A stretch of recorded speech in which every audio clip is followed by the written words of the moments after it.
Nous allons participer à la cérémonie rituelle pour éveiller le dieu Amon, dieu suprême des Égyptiens. Vous voulez dire qu'Amon, le dieu des dieux des Égyptiens, s'est endormi toute la nuit? Bien sûr. Amon et le reste des dieux qui lui sont inférieurs se reposent et dorment pendant la nuit. Et que fait le croyant qui veut prier la nuit pour faire part de ses tourments et ses souhaits à son Dieu? Les hommes doivent suivre l'exemple de leur Dieu et dormir pendant la nuit. Car les dieux ont consacré la journée pour la prière et la nuit pour le repos.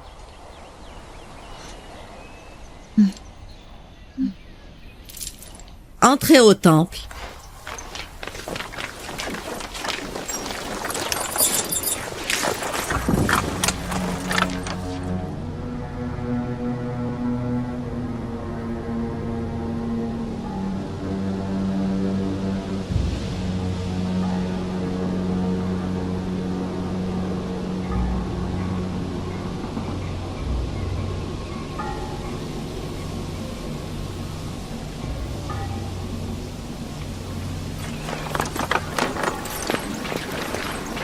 Seuls les Égyptiens et les croyants peuvent rentrer au temple. Les étrangers restent dehors.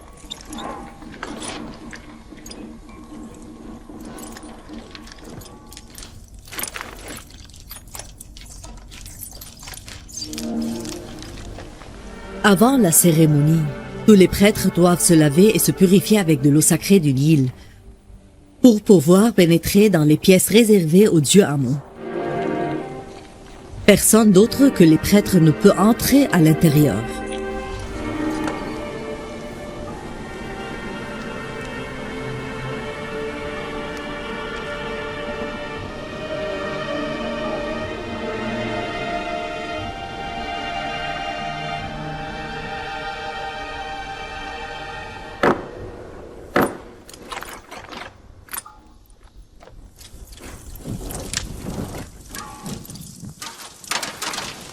Ils font ces rituels pour purger et nettoyer le dieu Amon. Ils le vêtissent ensuite de beaux habits pour qu'il paraisse élégant. Et enfin, ils le parfument avec les plus beaux arômes. C'est alors qu'il sera prêt à être vénéré par ses adorateurs. Ceci veut dire que les croyants ne peuvent pas prier et vénérer leur Dieu en solitaire sans venir au temple? Non. Les croyants doivent se diriger au temple d'Amon pour faire preuve de leur adoration et de leur foi. Mais j'ai entendu dire que le Dieu doit être présent partout.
Nous nous adressons à vous, âme sainte et élevée qui voltige dans les cieux, âme de Dieu, Amon.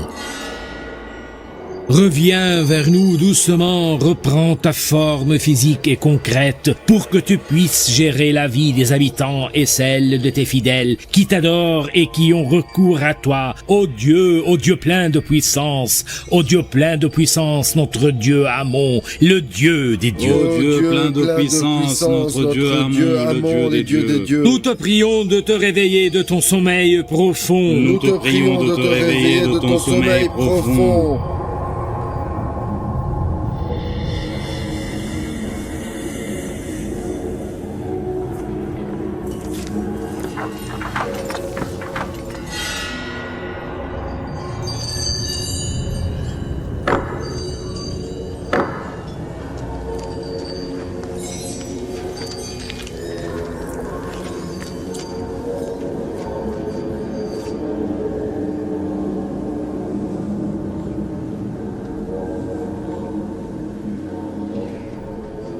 Ô puissant Amon, nous te demandons d'accepter ces cadeaux et ces offrandes modestes.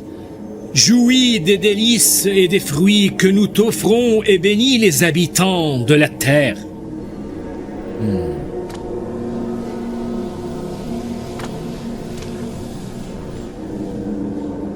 Ça suffit.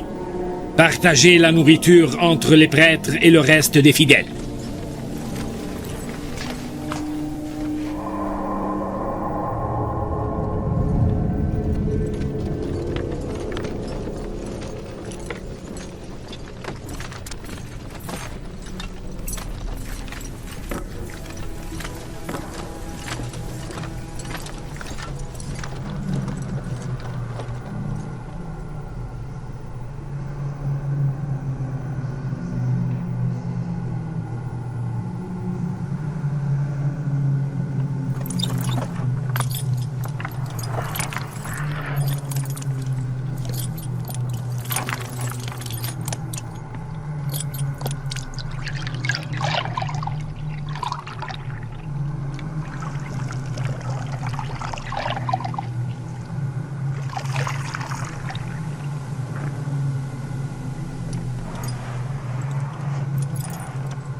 Tu as vu la grâce et la beauté d'Amon, Yuzarsif?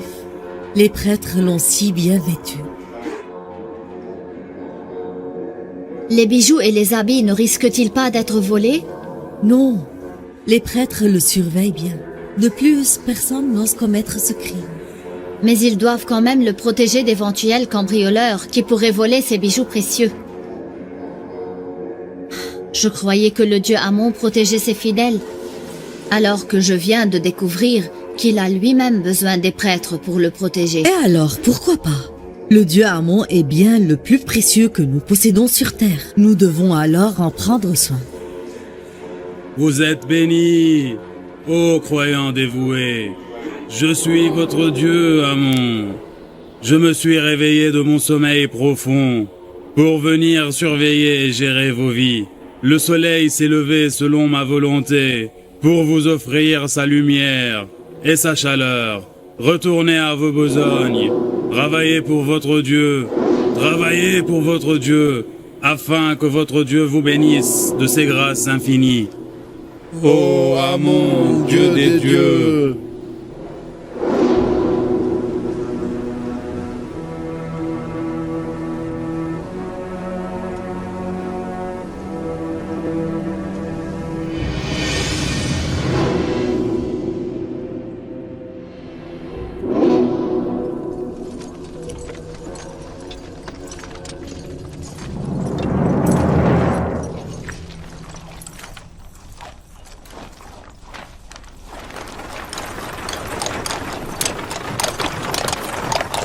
Votre Excellence, c'était Amon qui parlait aux croyants?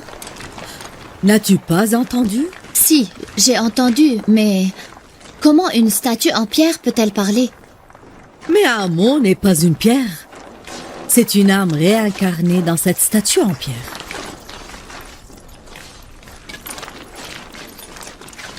Pardonnez-moi. Sache que Amon est un dieu très puissant et savant. Mais aujourd'hui, j'ai remarqué qu'il était un être imparfait. Je vois qu'il a besoin de dormir. Il a besoin des prêtres pour être nettoyé, décoré et vêtu. Il est même incapable de se déplacer sans l'aide des prêtres. Il n'est pas capable de se protéger lui-même non plus. Il ne peut rien faire sans l'aide des autres. Il a besoin d'un temple, d'une femme, d'enfants et beaucoup d'autres choses.